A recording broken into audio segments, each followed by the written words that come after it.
tean seda, et võib-olla paljud inimesed on palunud sellist palvet, et nad näeksid Jeesust või neil oleks mingi selline hästi sügav kokkupuude ja siis on nad võib-olla pettunud, kui nad ei ole näinud. Aga mina arvan, et Jumalal ei ole selles mõttes kella ja kellaaega ja tema ei toimi viisil, nagu meie ise alati arvame. Nii et selles mõttes me peame olema valmis selleks täna, siin ja praegu, et Jeesus tuleb läbi seinte ja näitab meile oma käsi ja ütleb, et minul on need augud sellepärast, et sina võiksid elada. Et kas sa oled sellest üldse aru saanud? Kas sa üldse oled aru saanud sellest, kes ta tegelikult on ja miks ta tegelikult tuli? Ja ma jätkaksin kohe siin samas, kuna nüüd on luba rääkida, et siin mitu asja, mis mul meelde tuli seoses selle Kelly jutuga ja Veiko jutuga, et mina töötasin, kui ma olin juba kristlane ja teenisin Jumalat, siis ma käisin ka ajalikul tööl samal ajal ja töötasin kosmeetikuna ilusalongis. Ja siis mõnikord, kui kliendid ei tulnud, siis ma palvetasin ja ühel hetkel ma nägingi nägemuse, et selles kohas hakatakse Jumalat teenima, selles ilusalongi ruumides. Ja ma nägin, kuidas kõik seinad ja nagu lõhuti maha ja tehti selline suur avar ruum nagu kogudus ja ma nägin, kuidas seal hakkasid toimuma Jumala teenistused.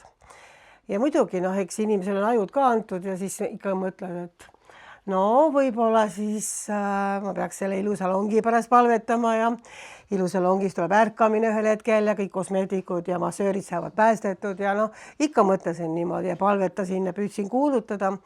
Aga midagi väga juhtunud ja siis ühel hetkel öeldi, et see ilusalong pannakse kinni ja müüakse maha üldse see maja. Ja praegu on seal 4 püügiriike. Toompea 3 on selles majas nüüd, kus mina siis töötasin ennem kosmeetikuna. Nii et Jumal teab kõik ette. Ja siis, kui ükskord see ainuke kord, kus mulle seda maja siis näidati pastori poolt ja tehti väike selline tutvustav ringkäik, siis ütles, et näed, siin on meil see tuba ja see tuba ja kõik. Ja ma ütlesin loomulikult, et see võidmine oli siin paigas juba, kui ma siin töötasin, et see on minu võidmisest ei läheta siin praegu. Siis ma tegin nalja, ärge võtke väga tõsiselt, aga selles mõttes, et kuna ma olin nii palju palvetanud selles kohas, siis ma tundsin, et mul on ka õigus natuke nina püsti ajada öelda, et kuule, et ega siis mina ka juba teadsin kõike seda, mis siin toimuma hakkab. Muidugi ma ei teadnud, eks, et 4 püügirik sinna tuleb, sest mina sellel ajal olingi 4 püügiriku liige, kui ma seda nägemust nägin. Ma olingi päriselt 4 püügiriku liige sellel ajal, eks ole, nii et see oli nagu minu vana selline kogudus, mis siis sinna nagu tuli. Et see näitabki seda, kuidas kõik kohad antakse nagu sisse palvetamiseks, et mingid asjad ei sünni niisama lihtsalt. Et ka see koht siin, kus me käime koos, et ma ise olen tunnistaja, kuidas väga palju aastaid tagasi siin erinevate inimestega palvetas perenaine ja ka mina olen siin käinud kunagi väga ammu palvetamas ja siis Jumal nagu rääkis, et siin hakatakse ülistama ja teenima Jumalat ja kui isegi polnud õigeid seinu peal, seinad olid, aga olid nagu olid. Et selles suhtes Jumal teab need asju, kuidas need asjad käivad. Aga mis puutub Jeesusesse, siis ma tegelikult, mul tuligi täna südamesse, et Kelly võiks seda jagada, et kui ma siia sõitsin, et see tuli nii-öelda ootamatult, sest minul tuli selline sõna, et kõrvaldagem kõik vahemehed enda elust, mis on meie ja Jeesuse vahele, et me näeksime, mitte, ma ei ütle, et me peame nägema alati füüsiliselt teda, aga et me vaataksime julgusega tema palgesse ja me teaksime, kes on tema ja me võiksime täielikult vabaks saada kõikidest vaenlase valedest, kõigest sellest, mida tema tegelikult on tulnud lõhkuma algusest saadik ja me võiksime täielikult panna kõik usu ja usalduse tema peale. Ja sellega seoses ta ütleski sellise sõna nagu, et inimestel on vahemehed. Inimestel on vahemehed, kelle peale nad vaatavad ja nad ei näe mind tegelikult. Nad ei tule minu juurde, nii nagu sõna ütleb teises kontekstis, et nad uurivad pühi kirju, lootes leida sealt elu, aga nad ei tule minu juurde, et leida seda. Nad saaksid seda tegelikult. Ja minu jaoks, ma olen seda varem ka rääkinud, aga võib-olla mitte kõigile siin, et ma olen 3 korda kohtunud, ma olen rohkem kohtunud, aga mul on 3 kohtumist olnud Jeesusega, mis on iga kord mind tohutult üllatanud, sellepärast, et Jeesus ei ole kunagi olnud selline, nagu mina arvan. Ja nii nagu mina teda olen ette kujutanud või aru saanud. Ja esimene kord oli see siis, kui ma temaga esimest korda kohtusin, kui ma usule tulin pärast seda, siis oli minu kõige suurem šokk see, et ta on päriselt olemas. Sellepärast, et minul oli üsna sarnane selle taust nagu Kellile, et ma ei uskunud üleloomulikke asju, kuigi need asjad kogu aeg toimusid mu ümber. Ja ma olin väga skeptiline igasuguste usuasjade suhtes ja väga selline negatiivne isegi võiks öelda, et ka need vanemad, kes mind kõige rohkem mõjutasid ja vanavanemad, kes mind kõige rohkem mõjutasid, olid äärmiselt jumala vastased, väga toredad inimesed, aga jumala vastased.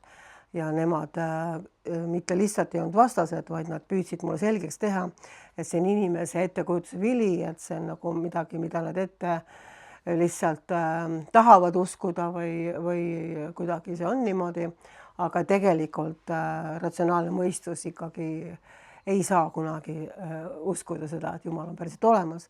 Et see oli minu taust, kus ma üles kasvasin ja ma olin äärmiselt negatiivne. Et esimene šokk oli see, kui ma sain aru, et on päriselt olemas ja meil on valetatud. Meid on tegelikult lollitatud.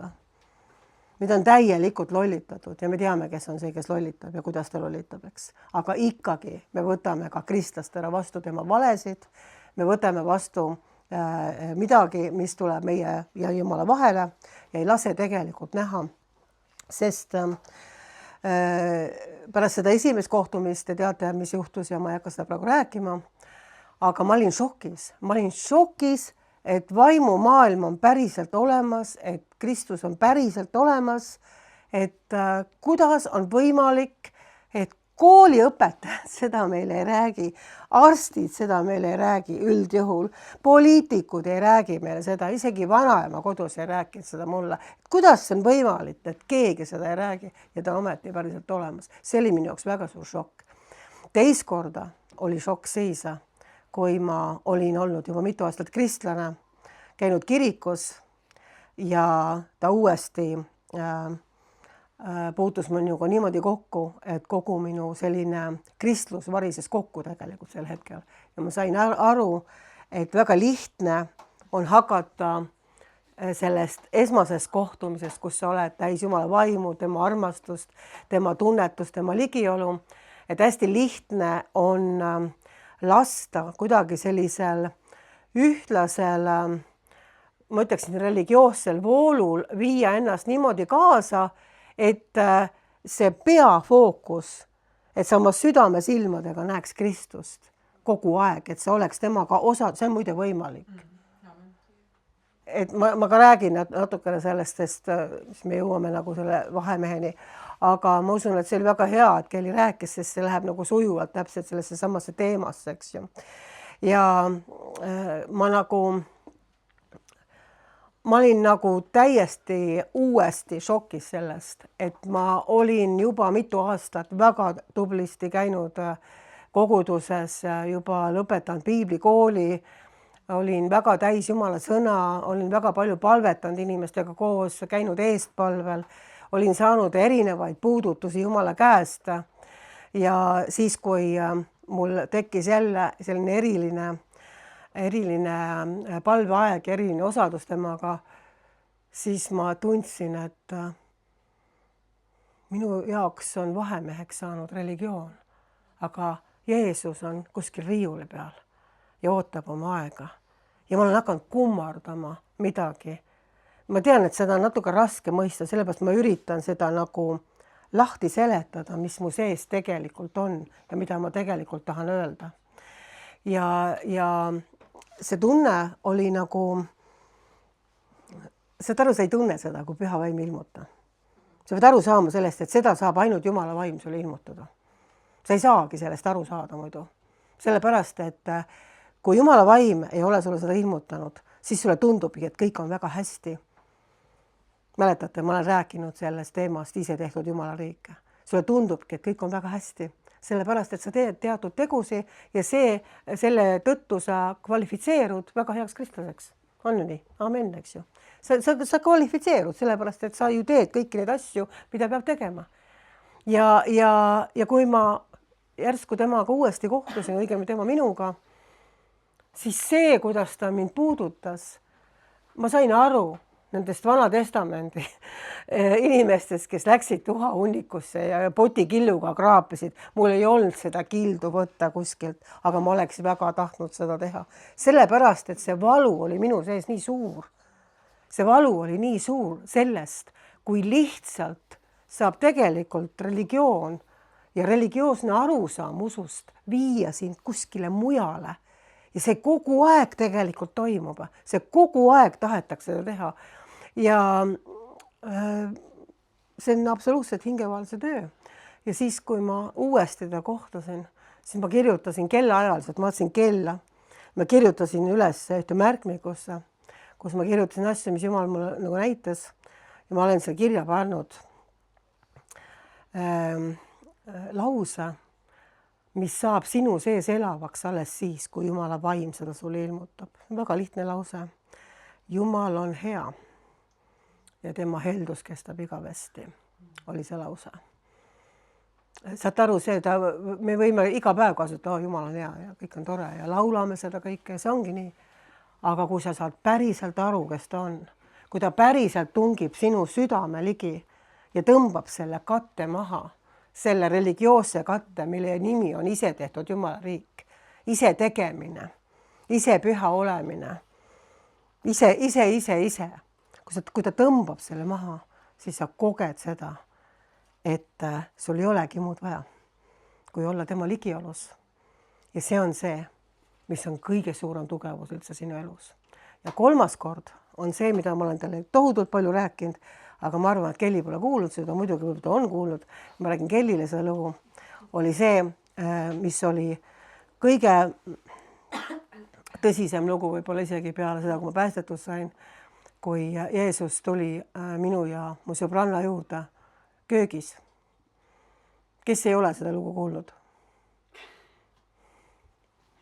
Ei ole päris paljud kuulnud.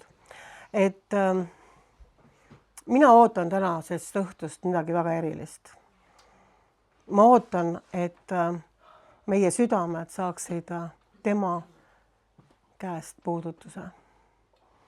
Sellepärast, et me ei viitsi teha enam tsirkust. On ju, me ei teegi tsirkust, aga me ei taha selles mõttes, me tahame seda päris asja saada kätte, eks ole?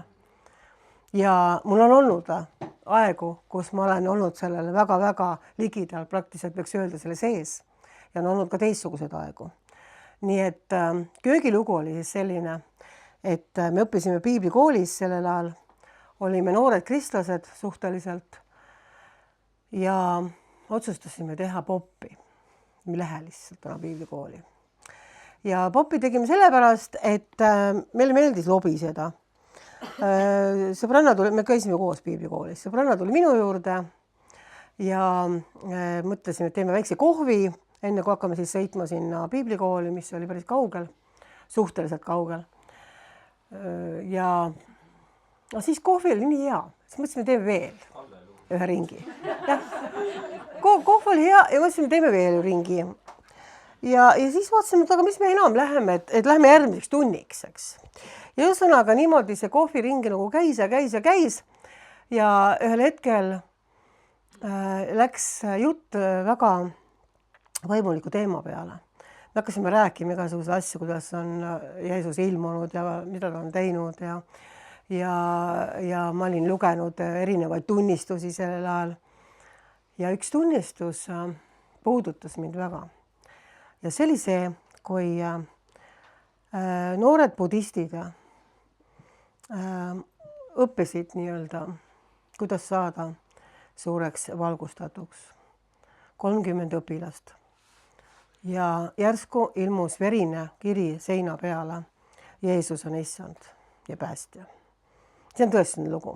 See ilmus ühes ajakirjas ja verega kirjutati see seinale. Kellegi sõrm, me teame küll, kelle sõrm, eks ole, kirjutas seinale Jeesus on issand ja päästja. Ja kõik need 30 õpilast, kes seal olid, tulid meeleparandusele ja andsid oma elud Kristusele. Nii et ka selline täiesti üleloomulik sekkumine. Ja siis ma rääkisin seda sõbrannale. Ma rääkisin seda, et vaata, kuidas Jumal on imeline, kuidas ta tuleb ja ta saab nagu kätte inimesed, kes muidu iialgi võib-olla ei kuuleks evangeeliumi ja nad on võib-olla sellistes riikides, kus nagu on raske ligi pääseda. Ja kui ma olin seda nagu rääkimas talle ja ütlesin selle lause, et Jeesus on issand ja päästja, ilmus verega seina peale. Siis ma tundsin sel hetkel, kuidas Jeesus tuli uksest sisse minu korteris ja mul oli selline esik, mis oli nagu nurgaga ja me istusime köögis sõbrannaga. Ja ta tuli viisakalt, mitte otse läbi suurte müüride, aga ta tuli läbi ukse ja ta tuli nagu nii ja siis ma teadsin, et ta kohe nagu keerab ümber nurga ja tuleb siis sinna, kus me istume. Me olime juba tabureti valmis pannud, mitte Jeesusele, aga meil oli 3 tabureti ja me olime 2. Ja sel hetkel, kui ma teadsin, et ta nüüd keerab, ma tundsin, kuidas ta tuleb. Et kui ta nüüd keerab sealt, siis ma näen teda päriselt füüsiliste silmadega. Mitte vaimus lihtsalt, vaid ma näen teda füüsiliste silmadega. Ja selles mõttes, et kes seda ootavad ja igatsevad, mõtle tõsiselt järgi, kas sa tegelikult tahad seda näha, sellepärast, et mina panin silmad kinni niimoodi ja mõtlesin, palun ära ilmu mulle, palun ära ilmu mulle, sest ma tundsin seda Jumala au nii tugevasti ja seda Jumala kartust, et ma mõistsin, et ma vist ei kesta seda välja. Mu liha nagu läheb lühisesse ja esiteks ta on täiesti üleloomulik asi, aga teiseks see Jumala ligiolu, mis tuli, oli nii tugev, et ma mõtlesin, kui ma teda füüsiliselt niimoodi näen, siis ma ilmselt suren ära, ma langen surnud maha. Muidugi see tundub võib-olla praegu koomilisena ja ma ei tea, kuidas ma praegu täna teeks, aga ma hoidsin silmad kinni ja ma olin tõesti vait, ma ei öelnud sõbrannale midagi. Ma lihtsalt jäin vait, panin silmad kinni, ma ütlesin, ma ei taha näha siin, lihtsalt ole aga ära, ma ei taha näha sind. Ma hoian silmad kinni, niimoodi mõtlesin oma mõttes. Ja selle peale järsku sõbranna ütleb, et ta on siin, jah. Et tema tundis ka täpselt sama asja, aga tema pani ka silmad kinni. Nii et tema tundis sama asja, me tundsime korraga, ilma et me oleks omavahel ühtegi sõna vahetanud ja ta tuli istus selle 3. taburiti peale meie keskele, rohkem minu poole. Ma loodan, et sõbranna ei kuule, ta on kaugel õnneks või kahjuks, et selles mõttes teistas nagu minu vastu täiesti ja siis ta küsis mu käest, ütles, et palun, mida sa iganes soovid, ma annan sulle. Ja mina soovin mitte midagi. Ma tundsin äkki, et mul ei ole mitte midagi vaja. Et kui tema ligialu ainult oleks minuga koos, siis see on kõik, mida ma vajan. Jah, ma tean, ma olen nalja teinud, et oleks võinud saapaid paluda uusi ja kõik vaata piiblikooli õpilane, vaene inimene ja kõik, iga see suure nimekirja oleks ju võinud tegelikult esitada, eks ole, ta ütleb, et mis sa saad, kui sa palud. Aga Jumal teab ette, mida ma palun, ta teas, ma ei palu midagi, eks ole. Nii et hea küll, et selles mõttes nagu see šokeeris mind nagu taaskord Kristusega kohtumisel. Et kui sa oled nagu tema ligialus, kui sa oled nii lähedal talle, siis igasugused saapad ja kuldkellad, see nagu kaob täiesti ära, sa nagu üldse, sul ei tule meelde ka selline asi. Aga ma ütlesin selle edasi sõbrannale ja sõbranna, ma ütlesin, et palun, mida sa soovid.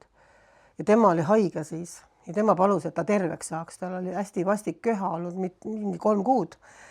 ja ta palus, et Jeesus teeks ta terveks. Ja siis ta tundis, kuidas Jeesus läks ta selja taha ja tal hakkas nagu selg põlema, nagu oleks triigraud pandud talle selja peale ja niimoodi põles ja pärast seda see köha kadus tal ära. Ja siis Jeesus läks ära ja see ligiolu oli nii kaua veel seal paigas, et me mitu tundi omavahel ei rääkinud, me ei suutnud rääkida omavahel. Nii et ma tahan seda öelda, et Jumal ei tee vahet isikute vahel ja see kõik on absoluutselt võimalik ja see on mitte lihtsalt võimalik, vaid see on tegelikult see, mida Jumal tahab. Sellepärast, et Johannese evangeelium ütleb meile nii, et ma loeksin näiteks Johannese evangeeliumi 14. salmist ja ma ütleksin 21, tähendab 14 peatükk, 21 salm alates. Kellel on minu käsusõnad ja kes neid peab, see on, kes mind armastab. Kes aga mind armastab, seda armastab minu isa ja mina tahan teda armastada ja isa iseennast temal ilmutada. Temal ütleb Juudas, mitte Iskarot, issand, millest see oleneb, et sa meile tahad ennast ilmutada, aga mitte maailmale. Jeesus vastas ning ütles temale, kui keegi mind armastab, küll ta peab minu sõna ja minu isa armastab teda ja me tuleme tema juure ja teeme eluaseme tema juure. Kes mind ei armasta, see ei pea minu sõnu ja sõna, mida te kuulete, ei ole minu, vaid on isa sõna, kes mind on läkitanud. Et ma loen edasi, see on väga ilus kirjakoht tegelikult natukene. Seda olen mina teile rääkinud teie juures viibides, aga trööstija, püha vaim, kelle minu isa läkitab minu nimel, see õpetab teile kõik ja tuletab teile meelde kõik, mida mina olen ütelnud. Rahu ma jätan teile, oma rahu ma jätan teile. Mina ei anna teile nõnda, nagu maailm annab. Teie süda ärgu ehmugu ja ärgu mingu araks. Et ta ütleb, et tema teeb eluaseme meie juurde. See on tõotus tegelikult ja see on see, mida tema soovib. Tema ei soovi olla meil mingisugune hobi, kelda me laseme sisse siis, kui meil on aega üle, vaid tema tahab ollagi, et eluase on sinu juures. Et kui see eluase on meie juures, siis tegelikult see tõotus on, et sina saad tema rahu, mitte selle rahu, mida maailm annab. Maailm annab rahu selle kaudu, mis sul parasjagu väliselt toimub. Ta sõltub olukordadest, ta sõltub selle maailma informatsioonist, ta sõltub sellest, mis sulle ette pakutakse. Jumala rahu on see, mis ei sõltu olukordadest, mis on üle selle, mida sinu olukorrad näitavad. Mäletate, ma rääkisin teile, kuidas ma olin merel väga suure tormiga ja ma nägin, et torm läheb järjest suuremaks ja see laev kõikus nii tohutult, et restoranis kõik asjad kukkusid, inimesed jooksid minema, seal oli võimatu olla. Ma istusin sellises kohas, kus nägi nagu kogu seda panoraami, kus olid need aknad, nagu on tavaliselt Rootsi lauas. Ja sa näed, kuidas see nagu toimub. Ja ühel hetkel oligi selline aeg käes, kus nägi korraga ainult merd või taevast, sellepärast, et see niimoodi kõikus, et kas sa läksid nagu, see nina läks sinna vee alla või sa siis olid juba jälle niimoodi, et nägid taevast, et see oli kohutav lihtsalt. Ja kuna ma olen merel töötanud, siis ma tegelikult väga selliseid asju ei karda, aga ebamugav oli ta kindlasti, sest mul hakkas nagu peas suruma ja selline ebameeldiv tunne tekkis. Ja siis tuli see kirjakoht meelde, mis ma praegu lugesin. Ja ma ütlesin, et sinu rahu on see, nagu maailm ei anna. Et maailma rahu oleks see, kui oleks ilus meri praegu, oleks ilus ilm. Aga see on täiesti katastroof, mis siin praegu ümberringi toimub. Palun anna mulle oma rahu ja tõsta mind välja sellest olukorrast vaimselt. Ja ta tõstis. Järgmine hetk täiesti niimoodi. Ma vaatasin nagu telekat. see torm, kui lahe laine oli, et tassa raks on ju, jälle tuli, eks ju. No vaatad võib-olla mingit sellist, ma ei tea, mingit orgaanifilmi või midagi, et siis ma vaatasin ülejäänud reisi, siis sõitis aeglaselt ka veel see laev 3,5 tundi. Vaatasin ülejäänud reisi seda aknas, nii nagu see oleks mingi lahe selline seiklusfilm ja mina tundsin, et mina olen koos Jeesusega tõstetud välja sellest olukorrast. Ma olen täiesti teises kohas. Ma olen küll laevas muidugi, aga ma ei õllunud kuskil pilve peal, aga ma olen vaimses meelevallas. Olen mina tõstetud välja sellest olukorrast ja ma olen pandud istuma koos temaga sinna, kus tema parasjagu istub. Nii et selles mõttes on see absoluutselt oluline. Ja miks ma tahtsin sellest vahemehest rääkida või olukordad, mis on meie vahel, et ka kunagi, kui ma olin väga noor kristlane, ma nägin nägemuse koguduses, kus ma käisin. Ma nägin, et seal oli väga palju rahvas, see oli nagu ilmsi, see ei olnud unenägu, eks ju, ma viibisin sel hetkel seal kohal. Ja ma nägin, kuidas rahvast oli seal palju ja järsku ma näen, et Jeesus on ka laval. Teate, et kes nalja tahab teha, kristliku nali on see, et pole vahet, kus koguduses sa käid ja peas, et Jeesus ka seal käib, eks ole. Ja igal juhul Jeesus oli kohal täiesti seal laval ja seisis ja ootas inimesi. Ja mitte keegi ei vaadanud tema poolegi. Sellepärast, et seal oli nagu inimkätega tehtud selline nagu inimese kuju ja kõik vaatasid sinna peale. Ja siis ma mõtlesin ka tookord, et et kuule, see nüüd ei ole küll õige asi, mida ma näen või mismoodi. Et see ei lähe mitte, et ma sellist asja näen, et see ei ole tõsi. Aga aastaid hiljem ma sain täpselt aru, et nii nagu me näeme Edeni aias, kui tuli kurat inimest eksitama valega, siis huvitav on see, ma ei tea, kas me oleme selle peale väga tõsiselt mõelnud, et ta tuli pakkuma inimesele seda, mis tal juba oli. Ta tuli vale ja keeruga ja pakkus inimesele seda, mis tal juba oli. Ehk siis, kui inimene oli asetatud Edeni aeda, kui kõik oli loodud täiuslikuks, Jumal ise ütles, et see kõik on hea, mis ta tegi. Ja inimene oli asetatud juba sinna Edeni aeda, kus kõik oli tal olemas. Siis vaenlane tuli ja ütles, et ma pakun sulle, et sa saaksid nagu päriselt targaks. Ta tegelikult oligi juba päriselt tark. Ta tuli ja pakkus inimesele seda, mis tal juba oli olemas. Aga ta tuli nii osavalt valega, ta tuli nii osavalt sellise vindiga, et inimene hakkas korraks nagu kahtlema Jumala nii-öelda sõnas, Jumala heatahtlikkuses ja ütles, et nojah, et Jumal on võib-olla tõesti piire, et ta ei annagi mulle täpselt kõike, mida ta nagu on lubanud või nii. Ja ma usun, et see muster käib nagu kogu aeg, kus ta üritab sinule, kus sul on kõik juba olemas. Sul on Kristuses kõik olemas juba, oled sa nõus sellega? Sul on olemas Jumala vaimu juhtimine, sul on olemas Jumala ligiolu, sul on olemas lapse staatuse ja keegi kunagi rääkis sellest lapse staatusest nii hästi, ütles, et laps ei lähe. No mul oli üks laps kunagi, ma ei hakka nimesi nimetama, kes helistas mulle raadiosse otse-eetrisse, ütles, anna raha. Täiesti süüdimatult, sellepärast, et ta tahtis jäätist osta. Ja kuskilt ta sai selle numbri ja ma olin parasjagu otse-eetris sissehelistamisteenusega raadios, eks ole. Kus ta selle numbri sai, ma ei tea. Mina seda kindlasti ei andnud.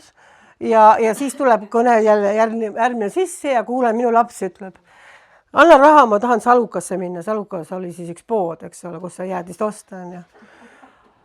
Ja siis ma mõtlesin, et kui huvitav on ju, et lapse seisus on see, et sa lähedki isa ette või ema ette, siis maailmas on ka ema, eks ole.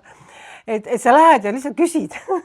Sellepärast, et sa ei hakka ütlema, et kuule aupahuklik ema, et kummardan su ees ja ma lihtsalt kuidagi, kui sul on võimalik, üks jäätis, palun. Et ja siis palud veel 5 aastat ja ütled, et kui sa kuidagi see jäätis kuskil on olemas, palun sõnakuulelikkust, et see inimene kuidagi selle jäätise minuni tooks äkki või. No sa ei tee tegelikult nii. Nii. Ja mina sain ilmutuse tookord.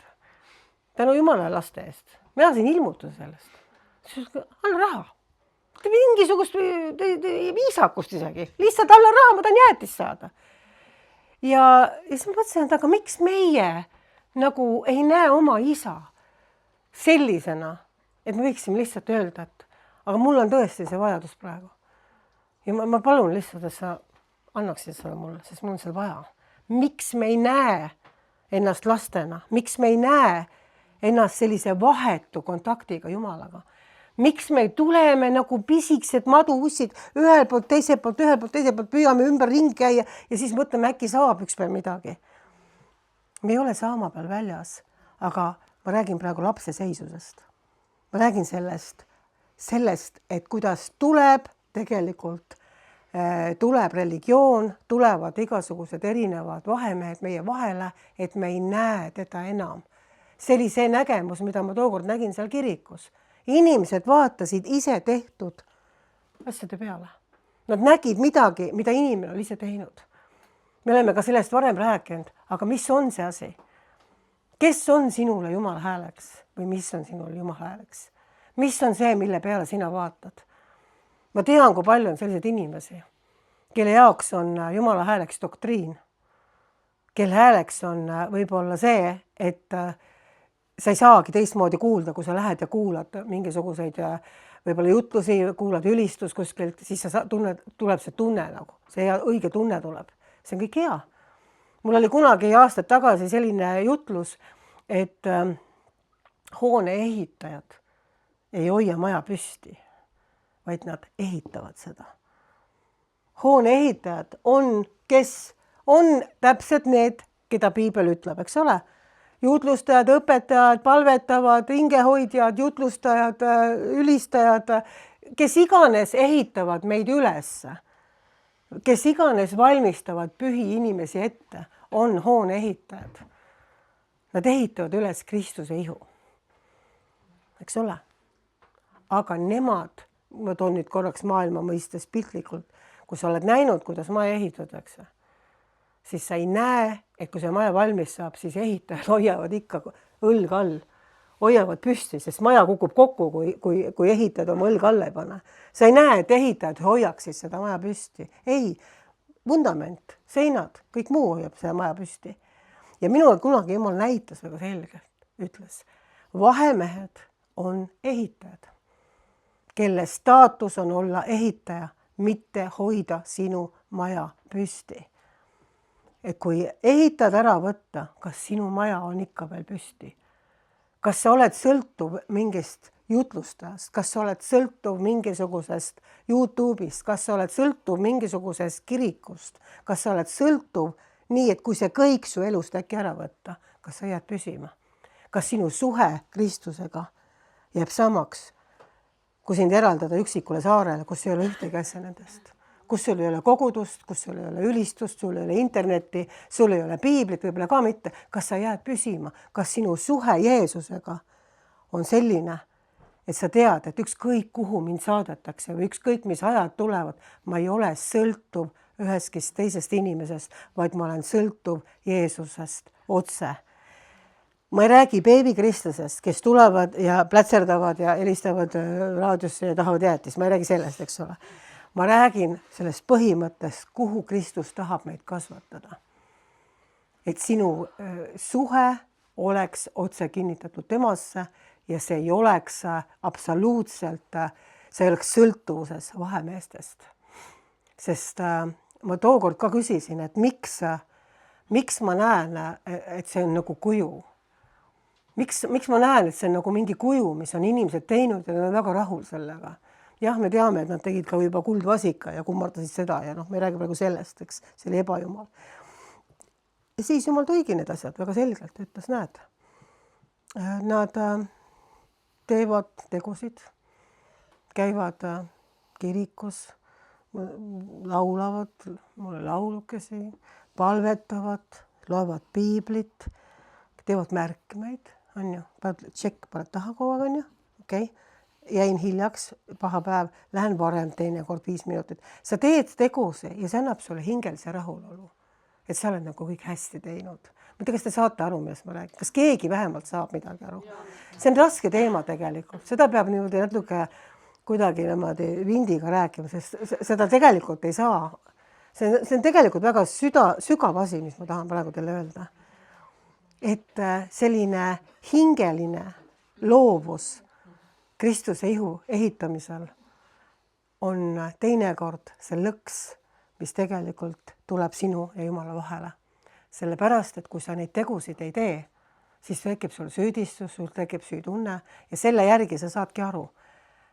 Ehk siis, kui sa jätad midagi tegemata, mis sulle seda rahulolu on toonud, näiteks sa ei loe mingi aeg piiblit, mingi aeg sa ei ülista, mingi aeg sa ei käigi võib-olla kuskil kohal, siis sul tekib kohe süütunne. Ma olen paha, näed, tegin valesti. Ma olen midagi nagu pahasti teinud. Aga miks see tekib sul? Jumal ei too ju süütunnet, eks ole. Jumal toob sind meeleparandusele, kui midagi on valesti on. Ta ei süüdista sind. Aga miks see süütunne tuleb? Oled sa mõelnud selle peale? See süütunne tuleb sellepärast, et sa arvad, et sa oled õige selle tõttu, mis sa tegid. Ja kui sa ei tee, siis tuleb süütunne, sellepärast, et sa pole seda teinud. Ja need on nii-öelda ilusad, kenad asjakesed, mis on kõik õiged, aga selle najale ei tohi sina oma hoonet ehitada. Sinu hoone peab olema rajatud Kristusele. Sinu hoone peab olema rajatud kaljule, sellepärast, et kui kõik need hoone ehitajad korraks ära võtta kõrvalt, siis su maja jääb püsima. Sellepärast, et su suhe jääb püsima. Sellepärast, et sa näed läbi südame silmadega, kus tema on ja saad temaga rääkida. Ja see on nagu väga oluline meile aru saada, et alati esimesest leheküljest saadik piiblis on inimesed otsinud vahemeest. Miks nad tegid kuldvasika? Miks nad on kogu aeg otsinud kedagi vahemeest? Sellepärast, et nad ei julge vaadata Jumalat palgest palgesse. Nad kardavad tema ligiolu, nad kardavad võib-olla ei tea, mis ma kõik valesti teen, aga sa ei saa aru, et Kristus sinu vahemehena on juba kõik selle hinna maksnud ja sa ei saagi puhtaks, sa ei saagi terveks, sa ei saagi vabaks enne, kui sa oled aru saanud, kes on sinu isa ja siis sa helistad talle ja ütled, ma tahan jäätist, anna raha. Ja sul ei teki piinlik moment, sellepärast, et sa üldse julgesid niimoodi küsida, sellepärast, et sa saad aru, et laps on laps, isegi siis, kui ta teeb valesti, isegi siis, kui ta eksib, isegi siis, kui ta libastub, laps on laps ja sul on alati võimalus meelt parandada, sul on alati võimalus tulla.